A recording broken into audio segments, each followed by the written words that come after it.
Hello, I'm tntulak, and this is Filmmakering Like a Boss. Now, I don't claim to be an expert, but I am an award-winning filmmaker, and I have a passion for filmmaking, which is really all you need to get started. Well, that and a camera. But the thing is, it doesn't really matter what kind of camera. If you want to be a filmmaker, all you have to do is have a fan that comes on every single time you try to record, messing up your audio. Pick up a camera and make a film. Now, true enough, if you shoot something on an inexpensive, low-quality camera, it probably won't be playing in theaters anytime soon. In fact, many of the reputable film festivals won't even accept films shot on lower-quality cameras. But you have to start somewhere. There's an old adage, you can't wield a broadsword until you can wield a dagger. Yes, I'm a nerd, deal with it. Basically, if you can't make a good film or tell a good story using an inexpensive camera, you're not going to be able to do so with an expensive camera. The story itself, the way that you tell that story, and your style as a filmmaker does not depend at all on the kind of equipment that you use. And the best camera in the world cannot make up for not having any of that. I have personally seen some independent films that were shot on a really expensive camera that the director/producer spent a lot of money trying to acquire.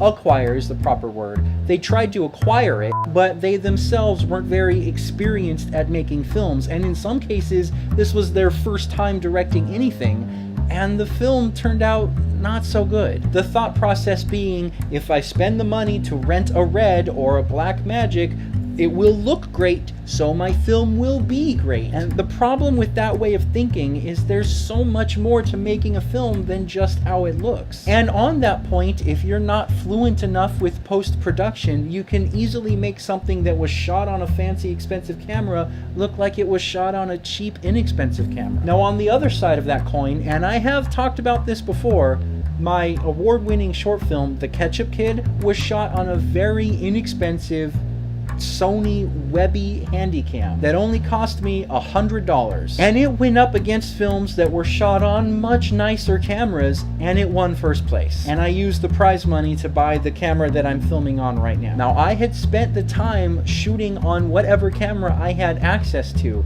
learning how to put all the pieces together, learning by doing, learning about timing, pacing, music, background noise, sound, color correction. There's so much. And yes, I did go to film school for 2 years, but I learned so much more by actually making films than I did in film school. And filmmaking is one of the very few professions that doesn't care about what degree you have from what college. They care about what you can do. And if you don't have a degree but can still do the things, then you can still get all the cool jobs doing those things. On the other hand, if you have a degree but can't do those things, they don't care. Not like, you spend a bunch of money on this fancy degree piece of paper thing, and all of a sudden you can walk into Warner Brothers and walk out with a job directing their next big blockbuster.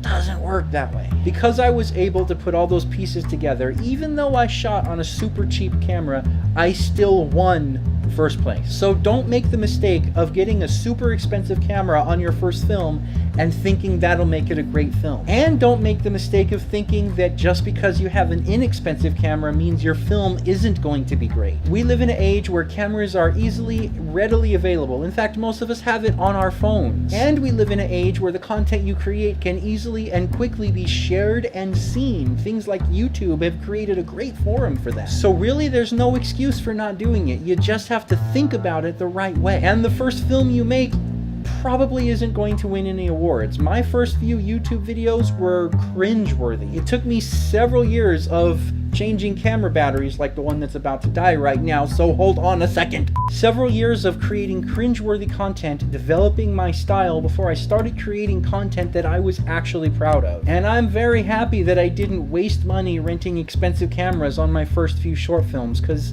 they weren't that great. I look back on them now and I see all the things that I would have done differently. But you can still see the building blocks for what I would eventually evolve myself into. That's right, I evolved myself just like a Pokemon. That's right, I just made a Pokemon reference. What's wrong with me?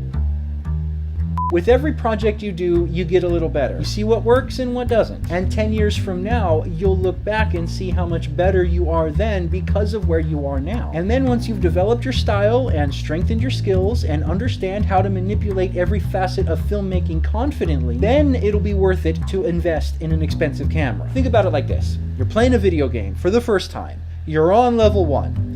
It would probably not be a good idea to rush your way to the final boss and try to have the fan come on right in the middle of your analogy and try to rush your way into beating the game, because you'd be ill-prepared and probably lose the battle rather quickly. No, you take your time, you go through each level, you use whatever weapons that are available to you along the way, gaining experience points as you go, getting better equipment as you go, and get to the final boss in due time and kick its ass. And on that note, there's a whole lot more that I can say about it, but I can't give it away all in one video. So hit that subscribe button and follow along on the next episode of Filmmakering Like a Boss.